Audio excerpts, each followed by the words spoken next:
నాటుకోడి ఫ్రై ఎలా తయారు చేసుకోవాలో మనం తెలుసుకుందాం. ముందు నాటుకోడిని క్లీన్ చేసుకున్న తర్వాత పీసెస్ని ఇలా కోసుకొని ఒక బాండి పెట్టుకొని వేసుకొని ఇందులో కొంచెం సాల్ట్ కొంచెం పసుపు వేసి వాటర్ చికెన్లో వాటర్ వస్తాయి కదా అవన్నీ పోయే వరకు దీన్ని వేయించుకోవాలి డ్రైగా. నేను పసుపు సాల్ట్ వేసి ఇలా ఉంచినండి. దీనికి మనం కలిపి పెట్టుకున్నాం.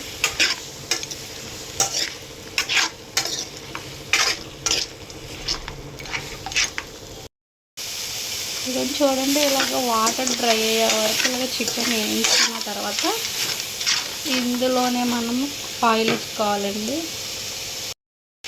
ఆయిల్ వేసుకున్న తర్వాత ఇలాగ ఫ్రై అవుతుంది. ఇలాగ 10 మినిట్స్ ఇలా సిమ్లోనే ఉంచుకొని 10 మినిట్స్ ఫ్రై చేసుకోవాలి. అప్పుడు ఫ్రై క్రంచీగా ఉండిద్ది అనమాట పీస్.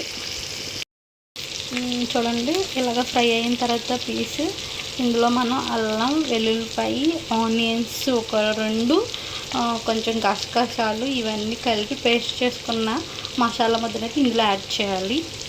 యాడ్ చేసుకొని కలిపి పెట్టుకున్నాను. ఇలాగా ఆ ఫ్రై కొంచెం ఆ అల్లం వెల్లుల్లిపాయ అంతా ఫ్రై అయ్యే వరకు మనం ఫ్రై చేసుకోవాలి. ఫ్రై అయిపోయింది చూసారు. ఇప్పుడు ఫ్రై అయిన తర్వాత మనం టమాటాలు అయితే యాడ్ చేసుకుందాము.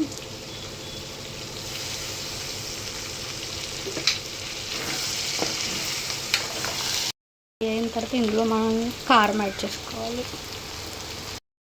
ఫైనల్గా ఫ్రై అయితే అయిపోయింది. విలేజ్ స్టైల్లో మనం చికెన్ ఫ్రై ఎలా తయారు చేసుకోవాలో నేర్చుకున్నాము.